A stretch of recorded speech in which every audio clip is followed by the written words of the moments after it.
Allahumma sholli ala Muhammad wa ala ali sayyidina Muhammad. Alhamdulillah, yang saya hormati ayahanda kuku dan rekan-rekan. Kemudian yang saya hormati orang tua dari anak-anak kita, dan yang saya sayangi adik-adik sekalian yang berhadir di acara kita ini. Adapun pada pertemuan hari ini, saya menyampaikan singkat-singkat saja mengenai pentingnya iman dan amal soleh. Hadirin yang mulia, patutlah kita bersyukur kepada Allah Subhanahu wa taala atas pemberian Allah taala kepada kita berupa harta. Harta ini penting enggak? Penting. Dengan harta inilah kita bisa beli rumah, kita bisa berteduh di dalam rumah. Dengan harta inilah kita bisa beli pakaian, kita memakai pakaian yang bagus. Dengan harta ini kita bisa beli kendaraan, kita bisa beli handphone dan lain sebagainya. Sehingga dengan harta ini kita mudah melakukan aktivitas dan kegiatan sehari-hari. Bahkan dengan harta ini kita bisa makan, bisa minum, bisa beli jajan. Nah, maka kita bersyukur kepada Allah Subhanahu wa taala atas pemberian harta yang Allah taala berikan kepada kita semua. Dan jangan takut kita nggak dapat makan, jangan takut kita miskin, jangan takut kita mati karena kelaparan. Karena ketika di dalam kandungan, saat Allah taala utus malaikat untuk meniupkan ruh di bulan yang keempat, 4 bulan bayi tersebut, maka disitulah Allah taala tetapkan rezekinya. Maknanya rezeki kita sudah ditetapkan, tidak akan pernah ketukar dan tidak akan pernah diambil oleh orang, walaupun dimaling. Berarti itu memang mungkin bukan harta kita, ataupun mungkin dengan sebab ada kesalahan kita, maka ya Allah taala uji dengan dimaling. Atau mungkin ada hak-hak orang di dalam harta kita sehingga harta yang pada kita itu bisa hilang. Maka hadirin yang mulia, bersyukur atas nikmat harta. Tapi tidak sampai di harta saja, ada nikmat kesehatan. Nah, nikmat kesehatan ini jauh lebih penting daripada harta. Berapa banyak orang-orang di luar sana ngumpulin harta banyak-banyak, ketika sakit rela ia korbankan, rela koyak kantongnya sampai juta-jutaan demi berobat, demi sembuh, demi mendapatkan kesembuhan. Nginap di rumah sakit sampai 3 hari 4 hari, kena koyak kantongnya 5 juta juga ya kan. Padahal ngumpulin 5 juta gampang nggak? Susah untuk ngumpulin 5 juta bagi kalangan kita yang kerjanya mungkin standar biasa-biasa saja. Tapi demi kesehatan ia akan rela koyak kantongnya 5 juta untuk kesembuhan. Maknanya nikmat kesehatan ini jauh lebih penting daripada nikmat harta. Makanya kalau kita cari harta ya jangan terlalu sampai pagi jadikan malam, malam menjadikan siang, siang dijadikan pagi lagi, pagi siang malam cari duit. Pontang-panting kesana kemari, banting tulang dibanting-banting, sampai akhirnya lupa pada kesehatannya. Mau kemana? Mau cari makan, tapi dia belum makan, lagi cari makan ya kan. Mau kerja nih untuk makan, tapi dia nggak makan. Maka hadirin yang mulia, penting jaga kesehatan kita. Jangan gara-gara sibuk mencari harta sehingga kita lupa dengan kesehatan kita. Nah, hadirin yang dirahmati oleh Allah Subhanahu wa taala, adik-adik sekalian, di atas nikmat kesehatan ini ada nikmat yang lebih penting lagi. Apa itu? Nikmat iman. Kalimat la ilaha illallah, kalimat la ilaha illallah Muhammad Rasulullah yang ada di dalam hati kita. Ini jauh lebih penting daripada harta, jauh lebih penting daripada kesehatan, dan jauh lebih penting daripada segalanya.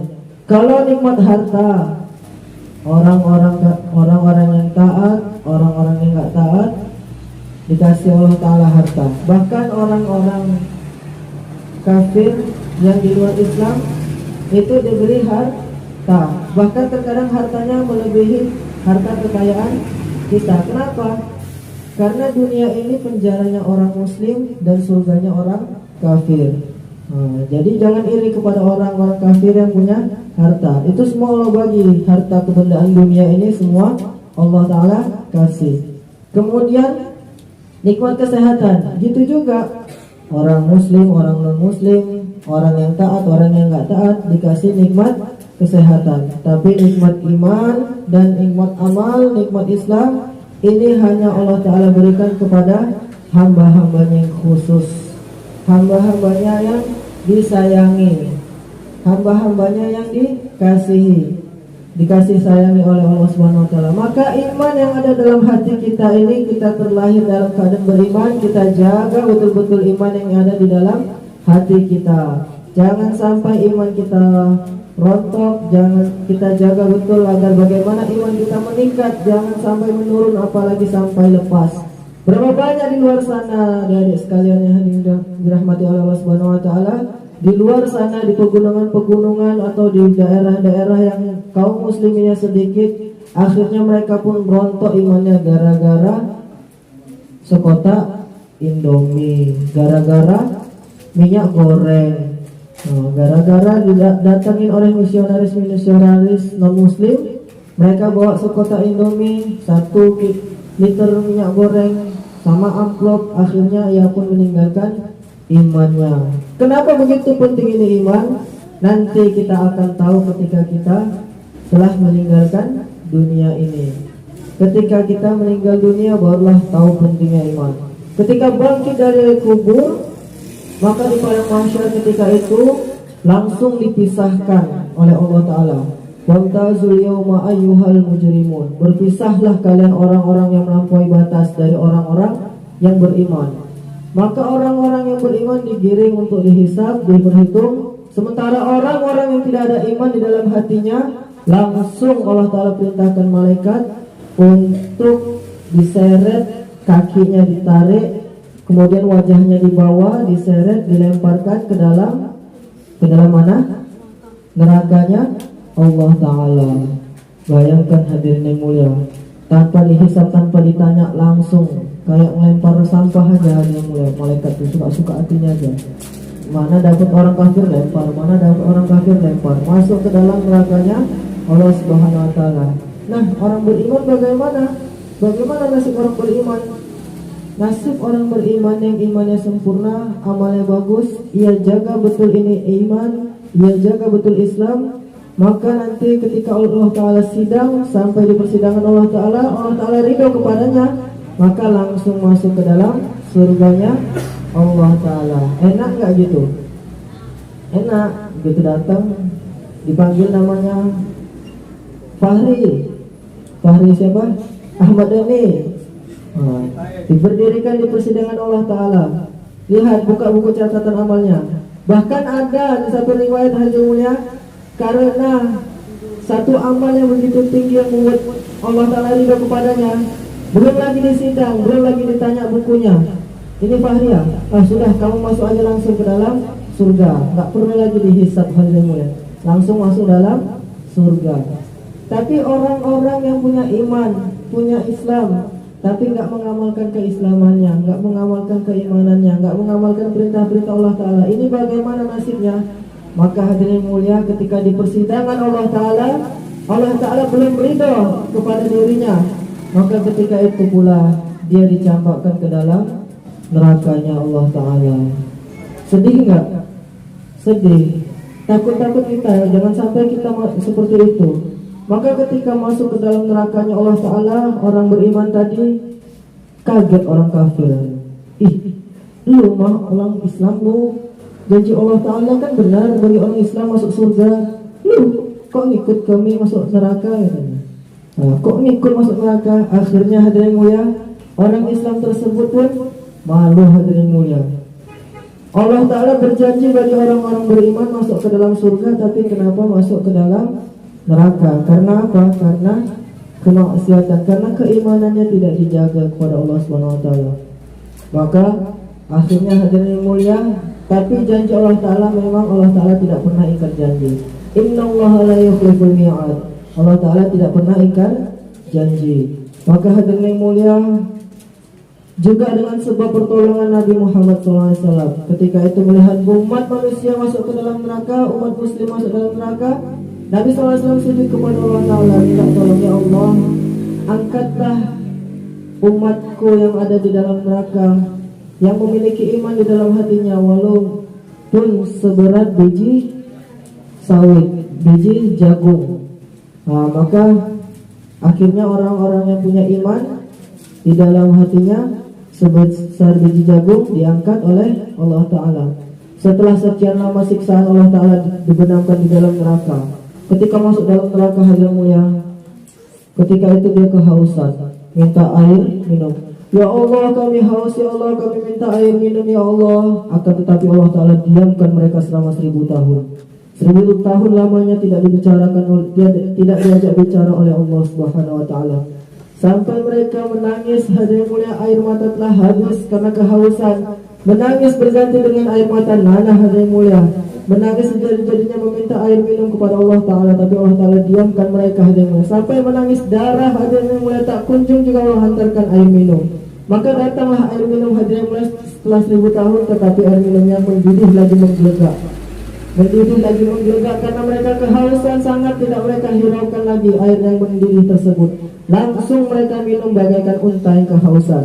Bayangkan hadirin mulia, gimana kalau kita lagi seduh teh yang masih panas, habis itu langsung kita seruput, melepuh lidah. Ini lagi mendidih.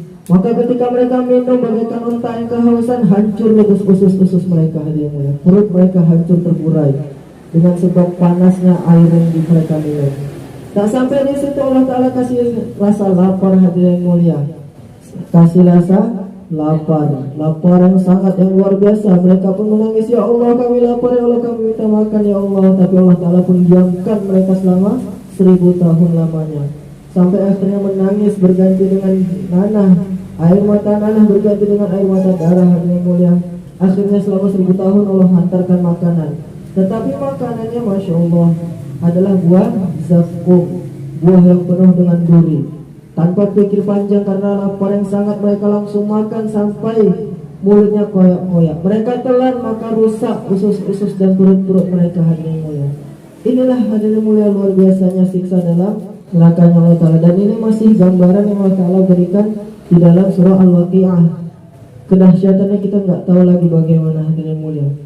Maka hadirin mulia, karena siksaannya begitu pedih, ketika diangkat dari dalam neraka orang-orang yang punya iman walau sebesar biji jagung, maka ketika itu hitam legam wajahnya, hadirin mulia. Dipeluk oleh Nabi SAW, inilah umatku, mari sini. Diajak oleh Nabi SAW untuk masuk ke dalam surga. Sebelum masuk ke dalam surga, dicelupkan di Nahrul Hayat, sungai kehidupan. Maka kembali bersih lagi wajahnya, hadirin mulia, yang hitam legam menjadi bersih dan indah, hadirin mulia. Barulah boleh masuk ke dalam surganya Allah Ta'ala. Sampai akhirnya, hadirin mulia, orang yang punya iman sebesar biji sawi, kecil sekali. Maka hadirin mulia, ketika diambil orang-orang yang punya iman kecil sekali, di situ orang-orang berharap akulah yang akan diambil, akulah yang akan diangkat. Tetapi hanya orang-orang yang beriman sekecil biji sawi yang diangkat oleh Allah Ta'ala. Maka akhirnya diangkat, hadirin mulia, sampai terakhir atas siksaan yang begitu lama dan luar biasa. Allah Ta'ala pun angkat manusia yang punya iman, yang dia gak punya amal apa-apa lagi. Di dunia ini dia gak pernah beramal soleh, gak pernah sholat, gak pernah sedekah, gak pernah zakat dan lain sebagainya. Hidup hanya status di KTP sebagai Islam, tapi di dalam hatinya dia pernah mengucapkan sekali dalam seumur hidupnya, asyhadu an la ilaha illallah wa asyhadu anna Muhammad Rasulullah. Maka akhirnya pun diangkat hadirin orang tersebut dari neraka. Ketika diangkat dari dalam neraka Allah Ta'ala, maka ketika itu, hadirin mulia, orang-orang kafir melihat, berusaha lari untuk mengejarnya agar ikut keluar dari dalam neraka. Baru saja keluar dari pintu neraka, Allah Ta'ala firmankan kepada para malaikat untuk tutup itu pintu neraka. Maka pintu neraka pun tertutup, hadirin mulia. Orang-orang yang imannya tadi baru diangkat berusaha lari sejauh-jauhnya dari pintu neraka, dan orang yang di dalam neraka berusaha lari sekencang-kencangnya menuju ke pintu neraka agar bisa keluar dari dalam neraka. Tapi apalah daya hadirin mulia, pintu neraka sudah tertutup rapat. Pada hari itu tidak ada orang yang boleh masuk ke dalam neraka, dan tidak ada orang yang boleh keluar dari dalam neraka. Inilah pentingnya iman hadirin mulia. Iman itu dapat menyelamatkan kita dari azab selama-lamanya. Iman dan amal bisa dapat menyelamatkan kita di masa depan hadirin mulia. Masa depan kita bukan tahun, 2 tahun, bukan 30 tahun ke depan, tapi masa depan kita adalah alam kubur. Masa depan kita adalah pada mahsyar. Masa depan kita adalah surga dan neraka. Kita hadirin mulia telah diberikan contoh oleh baginda Nabi SAW dan para sahabat, dan telah ditinggalkan warisan kepada kita, yakni Al-Quranul Karim, untuk menjadi pedoman hidup kita, agar supaya kita memikirkan masa depan kita hadirin mulia. Masa depan kita, gak apa-apalah kita di penjara 60 paling 70 tahun lamanya di dunia, tapi bebas selama-lamanya ketika meninggal dunia, daripada bebas bagaikan surga di dunia hadirin mulia, ketika meninggal dunia malah sengsara selama-lamanya. Pilih mana? Pilih mana? Pilih di penjara. Ad-dunya sijnul mukmin. Dunia ini adalah penjaranya orang-orang mukmin. Wa jannatul kafir, dan surganya orang-orang kafir. Nah, maka adik-adik sekalian, mari sama-sama kita jaga iman yang ada di dalam hati kita. Bagaimana jaganya? Kita bawa diri kita, paksa diri kita untuk senantiasa suasana-suasana agama. Kita ngaji, kita sholat. Di mana ada majelis agama, di situ kita hadir. Di mana ada di dalam ceramah-ceramah, pengajian-pengajian, maka di situ upayakan diri kita hadir. Jangan sibuk kita dengan tempat-tempat yang tidak bermanfaat, bahkan terkadang cenderung melalaikan. Apalagi dengan kecanggihan teknologi sekarang, beli paket untuk entah beli nonton apa-apa saja, ada yang aneh-aneh. Bagus nonton kita ceramah, bagus kita dengarkan sholawatan, bagus kita segala sesuatu yang bernuansa Islam, agar iman kita jangan sampai rontok. Maka atas perkara ini yang mulia, iman ini penting, usaha atas iman lebih penting. Sama kayak makan. Makan penting gak? Penting. Kalau gak makan, laparan, bisa pingsan. Tapi kalau gak ada usaha atas makanan, maka dia gak makan. Harus ada usaha. Maka iman ini penting hadirin mulia. Maka kita harus ada usaha atas iman. Hadiri majelis-majelis, alhamdulillah di sini kita diberikan tempat untuk belajar agama. Insyaallah kita akan belajarkan di sini akidah-akidah Islam yang supaya kita bisa terjaga ke depannya dari fitnah yang begitu luar biasanya pada zaman ini, hadirin mulia. Alhamdulillah adik-adik kita. Mungkin kok ditanya di sini, coba adik-adik yang baju kuning nih, berapa rukun iman? Yang seneng doang kan? Berapa hari rukun iman? 6 rukun iman. Yang pertama, iman kepada Allah dan lain sebagainya. Maka penting hal yang mulai kita jaga akidah kita, iman kita, dan amal kita. Mungkin barangkali ini saja yang bisa saya sampaikan. Kebaikan datang daripada Allah Ta'ala, adapun keburukan datang daripada diri saya sendiri. Marilah sama-sama kita jaga keimanan dan keislaman kita, junjung tinggi agama. Kemudian billahi taufiq wal hidayah. Wassalamualaikum warahmatullahi wabarakatuh.